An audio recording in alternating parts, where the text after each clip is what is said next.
India launches first veterinary blood transfusion guidelines అనేటివి launch చేయడం జరిగింది. అంటే బేసిక్గా హ్యూమన్స్కి బ్లడ్ ట్రాన్స్ఫ్యూజన్ ఏ విధంగా అయితే చేస్తారో, ఒక వ్యక్తి నుంచి బ్లడ్ తీసుకొని ఇంకో వ్యక్తికి బ్లడ్కి ఇచ్చేదాన్ని ట్రాన్స్ఫ్యూజన్ అంటారు, బ్లడ్ ట్రాన్స్ఫ్యూజన్ అంటారు. అదేవిధంగా పశువులలో కూడా ఏదైతే యానిమల్స్ ఉంటాయో వాటికి కూడా హెల్త్ పాయింట్ ఆఫ్ వ్యూలో బ్లడ్ ట్రాన్స్ఫ్యూషన్ అనేది చేయడం జరుగుతుంది. సో ఆ బ్లడ్ ట్రాన్స్ఫ్యూషన్కి సంబంధించినటువంటి గైడ్లైన్స్ని రిలీజ్ చేయడం జరిగింది. సో అవి ఏంది అనేది చూద్దాము.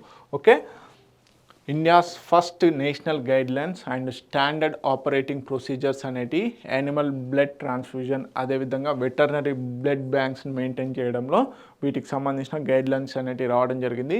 సో ఎవరు రిలీజ్ చేశారు అనేది కూడా important. Department of animal health, animal husbandry and dairying వాళ్ళు ministry of fisheries and animal husbandry and dairying కింద ఉండడం జరుగుతుంది. ఎవరు? Department of animal husbandry and dairying. Okay, provide structured framework for donor selection. ఏదైతే పశువు ఉంటుందో, యానిమల్ ఉంటుందో, ఆ డోనర్కి సంబంధించినటువంటి యానిమల్ని ప్రాపర్గా సెలెక్ట్ చేయాలి. బ్లడ్ డొనేషన్ అంగీకారంగానే ఓనర్ ఎవరైతే ఉంటారో వారి అంగీకారంతోనే చేయాలి. అదేవిధంగా స్టోరేజ్, ట్రాన్స్ఫ్యూజన్, అదేవిధంగా పోస్ట్ ట్రాన్స్ఫ్యూజన్ మానిటరింగ్ కూడా ఇంపార్టెంట్ అన్నమాట. సో ఇలాంటి గైడ్లైన్స్ వల్ల మనకి ఏదైతే ప్రధానంగా 537 మిలియన్ లైఫ్ స్టాక్ ఏదైతే ఉందో వాటికి ఈ గైడ్లైన్స్ ద్వారా హెల్దీ ట్రాన్స్ఫ్యూజన్ అనేది చేయడం జరుగుతుంది. అదేవిధంగా 125 మిలియన్ కంపానియన్ యానిమల్స్ ఏవైతే ఉంటాయో బేసిక్గా వీటికి ఈ బ్లడ్ ట్రాన్స్ఫ్యూజన్ ప్రధానంగా ఏదైతే వ్యాధి కానీ చికిత్స పొందుతున్నటువంటి జంతువుకి ఎక్కించే ప్రాసెస్లో పాటించాల్సినటువంటి గైడ్లైన్స్ని రిలీజ్ చేయడం జరిగిందనమాట.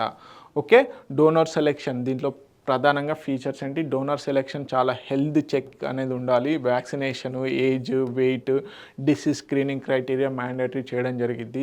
Blood compatibility, okay, requires blood typing and cross matching to the avoid transfusion reactions.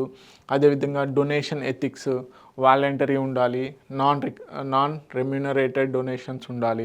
Okay, written donor consent అనేది కూడా ఉండాలి. ఇవన్నీ కూడా చాలా ఇంపార్టెంట్. అదేవిధంగా స్టేట్ రెగ్యులేటెడ్ బ్లడ్ బ్యాంక్స్ అనేటివి కూడా ఉండాలి.